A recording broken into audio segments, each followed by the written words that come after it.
Hello दोस्तों, स्वागत है आप सभी का जानकारी विद कौशल में।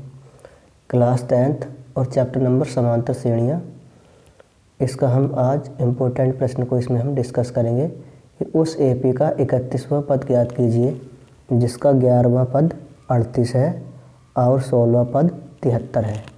तो देखो, सबसे पहले तो हम लिख लेंगे इन समांतर श्रेणियों का जो जो मान दे रखा है।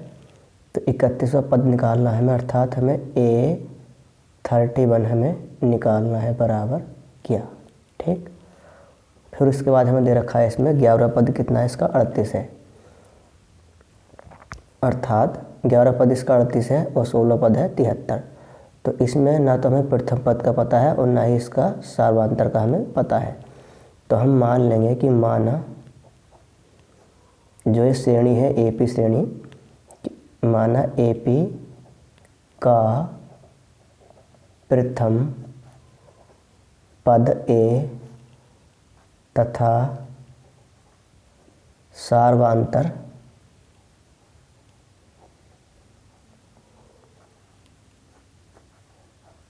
डी है। तो हमने इसका प्रथम पद ए मान लिया है और सार्वांतर इसका हमने डी मान लिया है श्रेणी का। तो A11 हमें दे रखा 38, तो हम यहाँ पर लिखेंगे A11 बराबर 38। और एपी का फॉर्मूला कितना होता है n पद निकालने के लिए, a plus n minus 1, n का मान कितना 11, तो 11 माइनस का 1 और इंटू डी बराबर 38। तो a प्लस ये कितना हो गया, 11 में से 1 कम करेंगे तो 10d बराबर 38। इसको हम समीकरण नंबर 1 हम इसका मान रख देंगे। अगली शर्त में कहा गया है कि 16वां पद इसका 73 है, तो A16 बराबर कितना है 73। तो यहाँ से भी हम इसमें n पद ज्ञात करने का फॉर्मूला लगाएंगे, a plus n minus 1, n का मान कितना 16, तो 16 माइनस का 1 और इंटू डी बराबर 73। तो a प्लस 16 में से 1 कम करेंगे तो 15d बराबर 73। समीकरण हो गई है दूसरी। समीकरण 1 और 2 से हम a और d का मान निकालेंगे यहाँ से। तो देखो, समीकरण नंबर 1 हम इसके नीचे उतार लेंगे, a प्लस 10d बराबर कितना है 38 है। ये समीकरण नंबर 1 थी। यहाँ से देखो, अब दोनों में a समान है और चिन्ह भी समान है। तो जब चिन्ह समान होते हैं तो क्या करते हैं हम, घटाने पर, तो घटाने पर नीचे वाले समीकरण का चिन्ह बदल जाते हैं।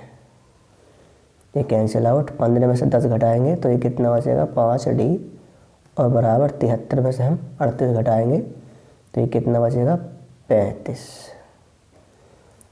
और 5 सत्ते 35, 7 बार ये कट जाएगा। तो d बराबर कितना आया 7। समीकरण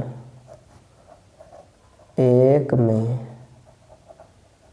रखने पर समीकरण 1 क्या है हमारे पास, ये है a प्लस 10d बराबर 38। तो d का मान हम कितना रखेंगे यहाँ से 7, तो a प्लस d का मान हम रखेंगे 7, यानी कि 10 गुणा 7 और बराबर कितना है ये 38। तो a प्लस 10 सत्ते 70 बराबर 38। हम यहाँ से a का मान प्राप्त करेंगे, तो a बराबर 38 इधर जा कर के 70 माइनस का हो जाएगा ये। तो हमें कितना प्राप्त हुआ a का मान, a बराबर 38 माइनस 70, तो माइनस के कितना बचेगा ये 32, माइनस का 32 बचा। फिर से हम a का जो मान हमें माइनस का 32 प्राप्त हुआ है समीकरण 1 में रखने पर। तो समीकरण 1 ये है हमारे पास, a प्लस 10d बराबर 38, तो a का मान कितना माइनस के 32, तो माइनस का 32 और प्लस, सॉरी, हमने a और d के मान दोनों के मान निकाल लिए हैं। तो अब हमें क्या करना है, हमें मान निकालना है A31 का। तो a हम 31 निकालेंगे यहाँ से, A31 बराबर कितना हुआ देखो, a प्लस 31 माइनस का 1 और इंटू डी। तो देखो ए प्लस ए का मान कितना निकाला हमने, ए का मान -32, तो इन्हें मान रख देंगे -32 प्लस 31 में से घटाएंगे कितना बचेगा, 30, और डी का मान निकाला हमने 7। -32 और प्लस 7 या 21, 210। इसमें से हम इसको घटाएंगे तो प्लस के बचेंगे कितना, ये 10 में 2 घटाएंगे 8, 10 में 3 घटाएंगे 7, और ये 1। तो A31 जो हमने प्राप्त किया वो कितना प्राप्त हुआ, 178। ये फ्रेंड्स इस प्रश्न का आंसर हुआ। अच्छा प्रश्न था दोस्तों, इसको देख करके आप जरूर जाना। तो हम मिलते हैं फ्रेंड्स अगली वीडियो में, तब तक के लिए जय हिंद जय भारत।